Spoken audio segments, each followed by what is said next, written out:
सर्वांना नमस्कार। आज 12 जानेवारी म्हणजे राष्ट्रमाता राजमाता मा जिजाऊ यांचा जयंती महोत्सव।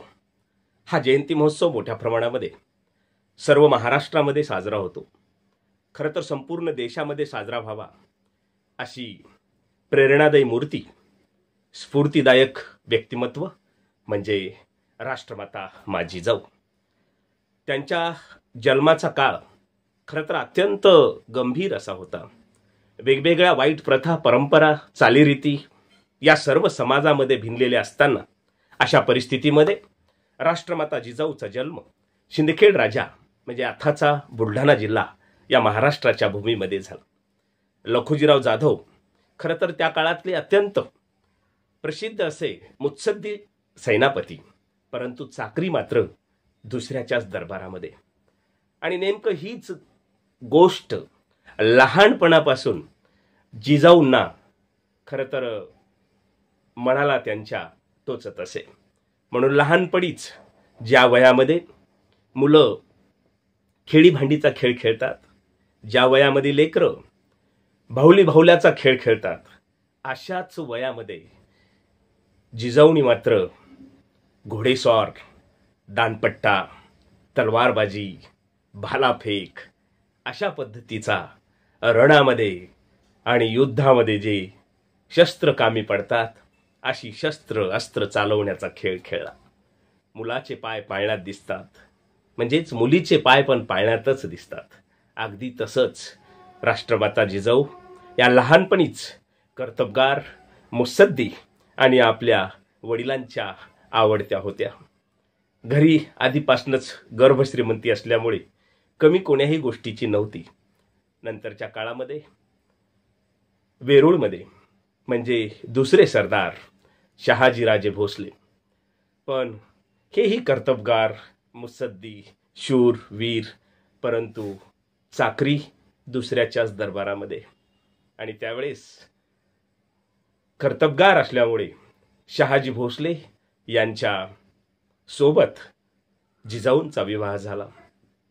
आणि हे दोन्हीही जोडपं या महाराष्ट्राच्या, भारताच्या मातीला पुढे एवढं प्रेरणादायी होईल असं कदाचित त्या काळी कोणाला वाटलं नसेलही।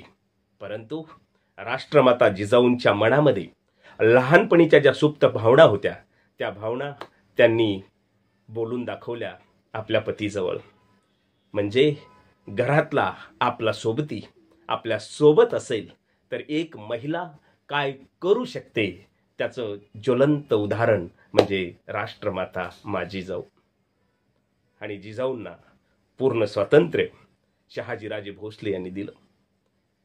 आणि तो दिवस खरं तर अत्यंत बिकट परिस्थितीतले ते दिवस आहेत।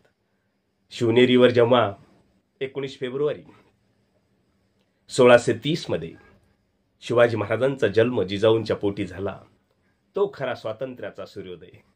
आणि त्या दिवसापासून राष्ट्रमाता जिजाऊंनी ठरवलं, पती जरी दुसऱ्याच्या चाकरीमध्ये त्यांचं आयुष्य गेलं असलं तरी मुलाला मात्र मी कुणाचा गुलाम होऊ देणार नाही। म्हणजे अगदी लहान वयापासून शिवबांच्या डोक्यामध्ये स्वातंत्र्याचं बीज, शिवबांच्या डोक्यामध्ये स्वराज्याचं बीज पेरण्याचं काम राष्ट्रमाता जिजाऊंनी केलं।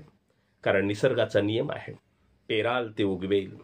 म्हणून आजच्या प्रत्येक महिलांनी आणि आत्ताच्या प्रत्येक मुलींनी राष्ट्रमाता जिजाऊचं रूप पाहिलं पाहिजे।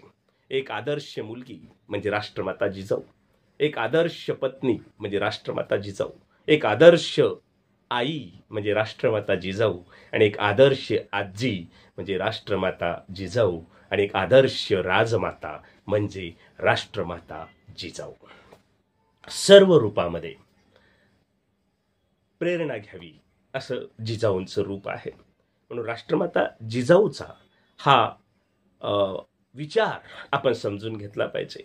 जिजा माऊली गे तुला वंदितो मी। आणि आजच्या ह्या दिनी अशा राष्ट्रमाताबद्दल किती बोलावं, कारण हजारो व्याख्याने जर शिवछत्रपतीविषयी होत असतील, हजारो व्याख्याने जर शंभू छत्रपती विषयी होत असतील तर ह्या दोन्ही छत्रपतीला घडवणाऱ्या राष्ट्रमाता जिजाऊवर हजारो नव्हे तर लाखो व्याख्याने झाली तरी जिजाऊंचं चरित्र संपत नाही. अशी ही राष्ट्रमाता या भारताच्या मातीला मिळाली आणि म्हणून 16व्या शतकामध्ये गुलामीची पहार उलथून इथल्या सगळ्या गुलामगिऱ्या नष्ट करून स्वराज्याचं जे काही स्वप्न होतं ते स्वप्न पूर्णत्वाला नेण्याचं धाडस शिवाजी महाराज करू शकले. त्याचं एकमेव कारण होतं, सोबत होती आऊसाहेब, सोबत होत्या मासाहेब. फक्त एक उदाहरण सांगून मी मात्र थांबणार आहे, कारण बोलण्यासारखं भरपूर आहे. परंतु जयंतीच्या दिवशी आपण फक्त सुरुवात करायची असते आणि वाचकांनी, श्रोत्यांनी मात्र त्या अनुषंगाने मग त्या व्यक्तिमत्वाचा वर्षभर अभ्यास करायचा असतो. जेव्हा अफजल खानासारखा नराधम या महाराष्ट्राच्या मातीवर चालून आला त्यावेळेस प्रतापगडावर अफजल खानासोबतची भेट ठरली. मी बाकीचा इतिहास सांगणार नाही, परंतु जेव्हा शिवाजी महाराज हे अफजल खानाच्या भेटीला जाण्यापूर्वी मासाहेबांचं दर्शन घ्यावं म्हणून जिजाऊंच्या जवळ येतात, राष्ट्रमाता जिजाऊचं दर्शन घेतात आणि त्यावेळेस काय वाटलं असेल हो, कल्पना करा. तो अफजल खान साधा सुद्धा आहे, ज्यांनी शहाजीराजांना कैद केलं होतं, ज्यांनी शिवाजी महाराजांच्या वडील बंधू संभाजी महाराज यांचा खून केलेला आहे, असा तो नराधम. आणि त्या नराधमाला भेटायला एकुलते एक शिवाजी महाराज आहे तसं पाहिलं तर. आणि ते जात असताना काय उद्गार असावेत कोणत्या पण आईचे. आजची आई म्हणली असती म्हणजे म्हणायचा विषयच आला नसता. पण राष्ट्रमाता जिजाऊ शिवबांना म्हणतात, शिवबा काळजी करू नका. आणि तुम्हाला असं वाटत असेल की मी अफजल खानाच्या भेटीला गेल्यानंतर माझ्या जीवाचं काही बरं वाईट झालं तर स्वराज्याचं काय. बाळ शंभूंना मी गादीवर बसून स्वराज्य अतिशय चांगल्या पद्धतीने पुढे नेण्याचा वारसा आणि वसा मी पुन्हा महाराष्ट्राच्या मातीला देईल. एक आई जर एका लेकराला अशा पद्धतीनं बोलत असेल तर 10 हत्तीचं बळ आल्या वाचून राहत नाही. आणि तेच 10 हत्तीचं बळ घेऊन छत्रपती शिवाजी महाराज प्रत्येक लढाईमध्ये जिंकण्याचं एकमेव कारण आहे ते म्हणजे राष्ट्रमाता जिजाऊ. म्हणून शरीररूपी शिवाजी महाराज महाराष्ट्रामध्ये असताना त्या शिवरायांचा मेंदू म्हणजे राष्ट्रमाता जिजाऊ. अशा ह्या लोकमातेला मी विनम्र अभिवादन करतो. आणि BLW न्यूज नेटवर्कच्या वतीने सर्व कोटी कोटी कोटी भारतीयांना राष्ट्रमाता, राजमाता, मासाहेब, आऊसाहेब जिजाऊ जयंतीच्या खूप खूप शुभेच्छा. धन्यवाद.